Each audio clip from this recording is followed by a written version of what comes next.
नमस्कार दोस्तों, I am launching my real estate conceptual series. उसका टॉपिक 1 लेकर आया हूँ।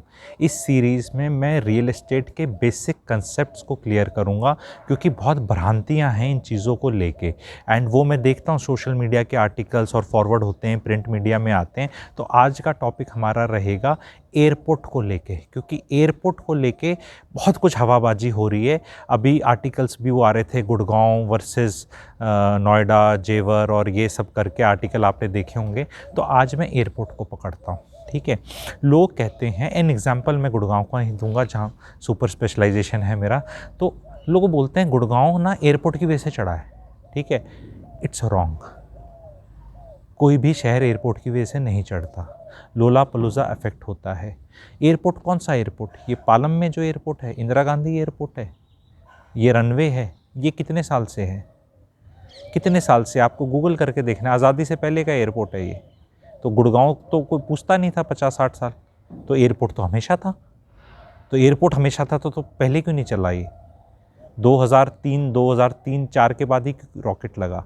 गुड़गांव की अपनी स्टोरीज़ में एग्जाम्पल से कंसेप्ट्स में क्लियर करता जाऊंगा, लेकिन airport is not the reason, that is one aspect, ठीक है। आप कहीं एयरपोर्ट बना दीजिए, ठीक है, जैसे जेवार की हवाबाजी हो रही है अभी। एयरपोर्ट बनने से अपने से कुछ नहीं होता है। नहीं, एयरपोर्ट से भाई साहब जहाज़ लैंड करेंगे, वहाँ कंपनियाँ आएंगी, फिर ऐसे होगा वैसे होगा। ये नाल एक एयरपोर्ट है, नाल, NAL, नाल, बीकानेर का एयरपोर्ट जहाँ है उस जगह का नाम है नाल। वही एक गांव है, ठीक है। बीकानेर में तो रियल एस्टेट नहीं बढ़ा, एयरपोर्ट है। भुज में एयरपोर्ट है, रियल एस्टेट बढ़ गया उससे। बठिंडा में भी एयरपोर्ट है। आपको पता है महाराष्ट्र में 40 जगह एयरपोर्ट है। जब देश तरक्की करेगा हर जगह एयरपोर्ट आएगा, उससे क्या फ़र्क पड़ गया? जब एक टाइम था 50-60s में, रेलवे स्टेशन आने से रियल एस्टेट बढ़ जाती थी। भाई रेलवे आ गई, भाई स्टेशन आ गया, ट्रेन रुकेगी। वो भी एक टाइम था इंडिया में, 60s 70s 80s में था एक टाइम। पर जब देश की तरक्की होती है तो वो चीज़ सब जगह आ जाती है, और सब जगह आने से वहाँ जहाज़ ऑटोमेटिक लैंड नहीं होने लगते। क्लासिक एग्जांपल बताता हूँ अभी। जैसे जेवर की बात हुई तो हरियाणा वाले हिसार एयरपोर्ट की बात कर रहे हैं, वो भी बेहूदी बात है। हिसार में एयरपोर्ट आ जाएगा फिर क्या हो जाएगा? हिसार वाले वर्ल्ड में घूमने लग जाएंगे, सारा टूरिज्म वहाँ पे आ जाएगा, सारी कंपनियाँ आ जाएंगी, क्योंकि एक जहाज़ लैंड करता है बस वहाँ पे। ऐसे जादू हो जाएगा। कोई भी शहर की स्टोरी 30 से 40 साल लगते हैं। गुड़गांव में जब रॉकेट लगा उससे पहले 22, 23, 24 साल की स्टोरी प्ले आउट हो चुकी थी। इन्फ्लेक्शन पॉइंट पे पहुंच चुके थे। एंड वहाँ पर जब केमिकल रिएक्शन होता है ना, तो वो आइटम्स पहले ही सारे पड़े होते हैं, लेकिन जब एक कैटलिस्ट आता है और एक पर्टिकुलर टेम्परेचर आता है तब रिएक्शन होता है। अब उसमें सारा का सारा श्रेय सिर्फ एलिमेंट्स को ही दे दिया जाए जो रिएक्ट कर रहे हैं, और उस कैटलिस्ट को और उस एनवायरनमेंट को और उस टेम्परेचर को ना दिया जाए, ठीक है। 99 डिग्री सेल्सियस तक पानी पानी ही रहता है। ऐसा 100 में क्या हो जाता है कि भाप बन जाता है एक ही डिग्री में। तो ये गहरी बातें हैं, इजी बातें नहीं हैं। एयरपोर्ट बहुत नॉर्मल चीज़ है, भ्रांति हैं। एयरपोर्ट लैंड बनने से कोई जहाज अपने आप लैंड नहीं करने लग जाते जस्ट बिकॉज गवर्नमेंट ने एयरपोर्ट बना दिया कहीं पे। वो स्टोरी प्ले आउट करने में बहुत साल लगते हैं। शुरू में कार्गो का टर्मिनल बनता है, कार्गो पे पोर्टर्स यूज़ होते हैं, वहाँ पायलट्स रहना शुरू नहीं कर देते, वहाँ इस तरह की चीज़ें इमीडिएट नहीं आ जाती।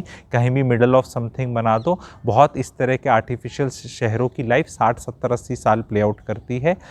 जस्ट बिकॉज किसी ने सर्कल रेट ज़्यादा कर दिए, जस्ट बिकॉज आपने वहाँ ले ली कोई चीज़, और वो एयरपोर्ट है। एयरपोर्ट में अपना न्यूसेंस भी तो होगा ना, जहाज रोज़ ऊपर नीचे अगर आएंगे तो it is not easy. Shamshabad airport है, हैदराबाद के वहाँ एयरपोर्ट जो है, आप उसको जाके चेक करो, वहाँ पे क्या प्लॉट बिके थे, क्या स्टोरी प्ले आउट करी, हैदराबाद शहर से कितनी दूर है। वो क्लासिकल एग्जांपल्स हैं। नवी मुंबई एयरपोर्ट आएगा आएगा आएगा, 25 साल हो गए सुनते हुए, अभी तक तो आया नहीं, क्योंकि ज़रूरत ही नहीं है। शायद ज़रूरत होती तो आ गया होता। और जेवर में एयरपोर्ट आएगा के चक्कर में एक बड़ा तबका मिडिल क्लास का अपना मोटा पैसा खोने वाला है। लो हैंगिंग फ्रूट बहुत अच्छे शहरों में है। अपने कोई भी शहर के सेंटर में इंडिया के ले लो, you will not do you will not go wrong. Urbanisation बढ़ रहा है। कोई भी इंडिया का शहर, कोई मतलब कोई शहर, वो शहर के बीच में, मैं नहीं बोल रहा गुड़गांव आके लो, मैं नहीं बोल रहा कहीं दिल्ली आके लो, मैं नहीं बोल रहा पुणे हैदराबाद और कहीं लो, लेकिन जेवर में पैसा खोने से अच्छा है आप मोदी नगर में ले लो, मुजफ्फरपुर में ले लो, हापुड़ में ले लो, मेरठ में ले लो, करियाना क्या है वहाँ ले लो, ठीक है, शामली में ले लो, ठीक है, प्रॉपर शहर के बीच में बता रहा हूँ, क्योंकि लोग जा रहे हैं, बस प्लॉट निकाल दिए, सर्कल रेट 17-18 हज़ार है, बाहर 34,000 रेट कर दिया। उन यूट्यूब वीडियोस में, उन एयरपोर्ट के पास सो कॉल्ड जहाँ बन रहा है, जब वो यूट्यूब वीडियो शूट करे जाते हैं, एक आदमी का बच्चा नहीं दिखता, दूर दूर तक नहीं दिखता, और वो दूर दूर तक नहीं दिखेगा। कल को वहाँ पे सारा इंडस्ट्रियल सेटअप आएगा, वो मेरा इंडस्ट्रियल सेटअप का कंसेप्चुअल वीडियो जो मेरा रहेगा वो नेक्स्ट रहेगा।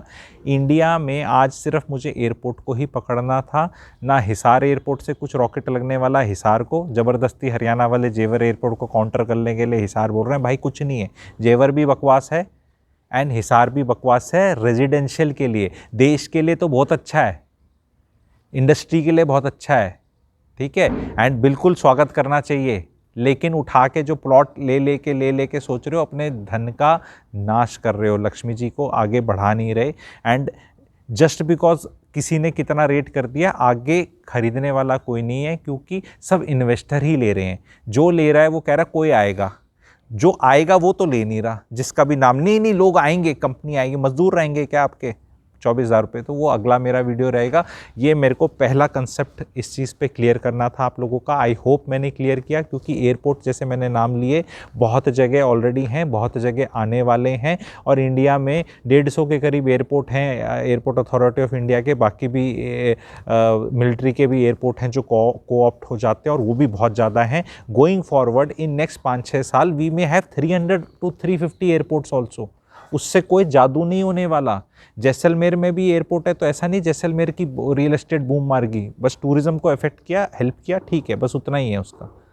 तो एयरपोर्ट हर जगह आने से रॉकेट नहीं लगता, इज़ द मैसेज। मैंने कुछ एयरपोर्ट्स के नाम भी बताए आपको जहाँ पे है, और एक एयरपोर्ट हिंडन में भी तो है, जो गाजियाबाद का एयरपोर्ट है, वो तो बसे बसाए शहर के अंदर है, और वो कितना दूर है आपका दिल्ली से, देख लो, और वहाँ कितनी फ़्लाइटें जाती हैं आप ये देख लो। वो जो बना हुआ है जहाँ से फ़्लाइटें ऑपरेट कर सकती हैं, अलाउड है ना भाई, हिंडन एयरपोर्ट से ऑपरेट करती हैं ना, ठीक है, 2-4 फ्लाइट पिथौरागढ़ की, और आप चेक करना कहाँ की फ़्लाइट है हिंडन को बेस बना के।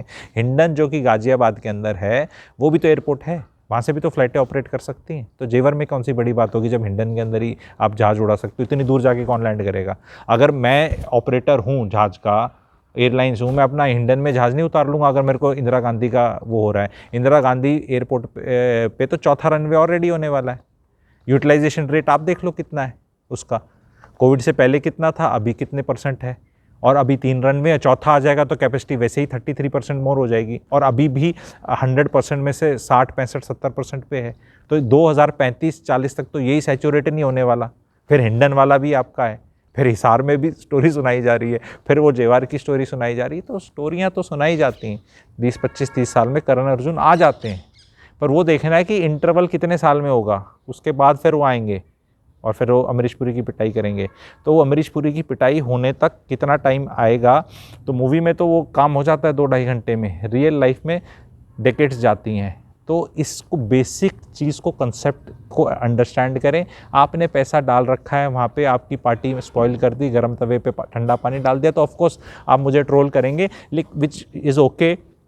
पर आप कमेंट सेक्शन में लिखना कि मेरी जो ये बात है इसमें कितना दम है, नहीं है, तर्क के साथ आप करना। मुझे ऐसा लगता है कि साथ नहीं करना, क्योंकि हमारे लगने से कुछ नहीं होता है। Thank you very much.